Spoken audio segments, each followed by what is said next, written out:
IPL 2025 का 17वां match Saturday 5 अप्रैल को दिन को 3 बजे चेन्नई में चेन्नई सुपर किंग्स और दिल्ली कैपिटल्स के दरमियान खेला जाएगा।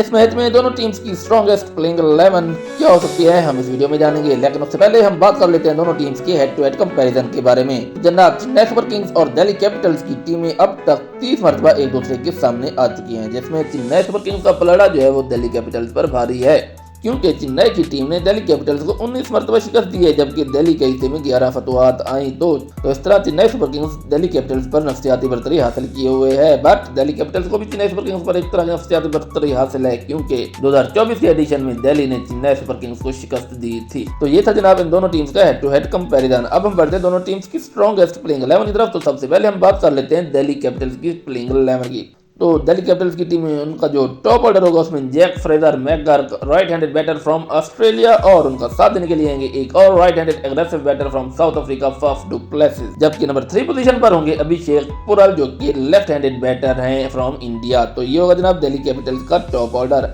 अब अगर हम दिल्ली कैपिटल्स की मिडिल ऑर्डर की बात करें तो उनके मिडिल ऑर्डर में आते हैं KL Rahul right handed wicket keeping batter, जबकि मिडिल ऑर्डर में एक और बैटर है ट्रिस्टन स्टब्स, जो कि राइट हैंडेड बैटर है from South Africa. Tristan Stubbs के बाद होंगे left arm spin bowling allrounder Akshar Patel, और अक्षर पटेल के बाद होंगे एक और right arm spin bowling allrounder Vipraj Nigam. तो ये हो गया जनाब मिडिल ऑर्डर दिल्ली कैपिटल्स का। अब अगर हम दिल्ली कैपिटल्स के लोअर मिडिल ऑर्डर की बात करें तो इनके लोअर मिडिल ऑर्डर में आ जाते हैं Mitchell Starc left arm pace bowler from Australia. Mitchell Starc के बाद होंगे कुलदीप यादव, जो कि लेफ्ट आर्म स्पिन बॉलर है। कुलदीप यादव के बाद होंगे एक और right arm medium pacer from India Mohit Sharma. Mohit Sharma के बाद नंबर 11 पर होंगे एक और right arm medium pacer from India Mukesh Kumar. तो ये होगी जनाब दिल्ली कैपिटल्स की प्लेइंग 11 जो चेन्नई सुपर किंग्स का मुकाबला करेगी चेन्नई में। अब हम 5 मरतबा के चैंपियन चेन्नई सुपर किंग्स की स्ट्रॉन्गेस्ट प्लेइंग 11 के बारे में जानते हैं।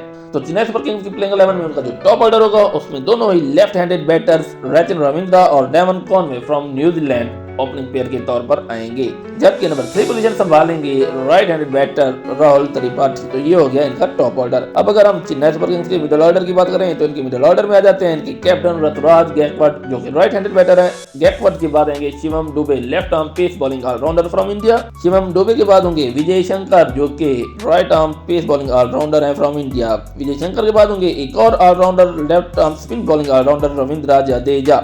रविंद्र जडेजा के साथ ही इनका जो मिडिल ऑर्डर है वो कंप्लीट हो जाएगा। उसके बाद अगर हम चेन्नई सुपर किंग्स के लोअर मिडिल ऑर्डर की बात करें तो इनके लोअर मिडिल ऑर्डर में आ जाते हैं right arm spin bowling allrounder Ravichandran Ashwin के बाद होंगे left arm spin bowler from Afghanistan Noor Ahmad के बाद एक और left arm medium pacer from India Khaleel Ahmed भी चेन्नई सुपर किंग्स की प्लेइंग 11 का हिस्सा होंगे, जबकि नंबर 11 पर होंगे मथीजा पाथिराना, जिनका ताल्लुक श्रीलंका से है और राइट आर्म मीडियम पेसर है। तो ये हो गई जनाब चेन्नई सुपर किंग्स की प्लेइंग 11 जो दिल्ली कैपिटल्स के खिलाफ मैदान में चार्ज संभालेगी। आपको क्या लगता है दिल्ली कैपिटल्स और चेन्नई सुपर किंग्स के दरमियान खेले जाने वाले इस मैच में अब कौन सी टीम मैदान मारेगी? आपने हमें कमेंट सेक्शन में बताना है, और क्रिकेट से जुड़ी मजीद वीडियोस के लिए हमारे चैनल को सब्सक्राइब करना है, और अगर वीडियो पसंद है तो वीडियो को लाइक और शेयर करना है। See you in the next video. Till then it's bye.